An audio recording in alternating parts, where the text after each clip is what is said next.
அதையும் அவ்வளோ பெரிய விழாவை கொண்டாடுறாங்க. தெரியலையா? வழி எனக்கு தானே. அவங்க வந்தாங்களா, தின்னாங்களா, போனாங்களான்னு இருப்பாங்க. அப்படிதானே? என்னன்னா என் குழந்தை இன்னொரு குழந்தைய சுமக்கிறதுக்கான தகுதி இன்னைக்கு அந்த குழந்தைக்கு வந்துருச்சு அப்படிங்கிறத சொந்தக்காரங்களுக்கெல்லாம் சொல்றதுக்காக. திருமண பந்தம் அப்படிங்கிறதுக்கு என் குழந்தை தயாராயிடுச்சு, இன்னும் கொஞ்ச நாட்கள்ல பொண்ணு கேட்டு வாங்க அப்படிங்கிறத எல்லாருக்கும் வெளிப்படையா தெரிவிக்கிறதுக்கான ஒரு நிகழ்வு தான். ஸோ அதை சந்தோஷமா கொண்டாடுறாங்களா? ஃபர்ஸ்ட் பீரியட்ஸை சந்தோஷமா எப்படி கொண்டாடுறோமோ அதே மாதிரி தான் ஒவ்வொரு பீரியட்ஸுமே நம்ம கொண்டாடுறோம். ஆனா அப்படி கொண்டாடுறோமான்னா கண்டிப்பா இல்லை. சரிங்களா? பீரியட்ஸ் எத்தனை நாளைக்கு ஒருக்க வரணுமா? 28 days. சூப்பர், கிளாப் பண்ணுங்களா?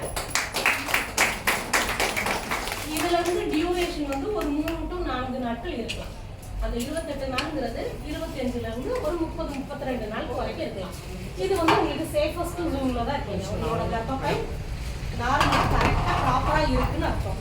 இந்த நாட்கள் இதுல இருந்து கொஞ்சம் கூடுதலாலோ இல்ல குறைஞ்சாலோ நீங்க கர்ப்பப்பைக்கு கொஞ்சம் அக்கறை கொடுக்கணும் அப்படிங்கறத நம்ம உடம்பு நம்மகிட்ட சொல்லுது. நம்ம உடம்பு பாத்தீங்கன்னா எல்லாமே நம்ம உடம்பு நம்மகிட்ட பேசுமா, நம்ம தான் அது காது கொடுத்து கேட்கறது இல்லை. உதாரணத்துக்கு தலைவலிக்குன்னு வச்சுக்கோங்களேன், நம்ம ஈஸியா சொல்லிடுவோம் தலைவலின்னு. ஆனா அந்த தலைவலிக்கு 1000 காரணங்கள் உண்டு. அந்த தலைவலி என்ன சொல்லணும்னா, முந்தின நாள் நீ ஓவரா ஒர்க் லோட் பண்ணிட்ட அப்படின்னா உன் உடம்புக்கு ரெஸ்ட் தேவை. நீ ரெஸ்ட் எடுங்கிறதோட சிம்பாலிக்கா அது உனக்கு உணர்த்துறது தான் அந்த தலைவலி. சில தலைவலி எப்படி இருக்கும் அப்படின்னா, சாப்பிடாம இருப்பேன், அதுக்கு கொஞ்சம் போடு, நான் கொஞ்சம் வேலை செய்யணும், நான் கொஞ்சம் வீக்கா இருக்கேன் அப்படிங்கறது உணர்த்துறது ஒரு தலைவலி.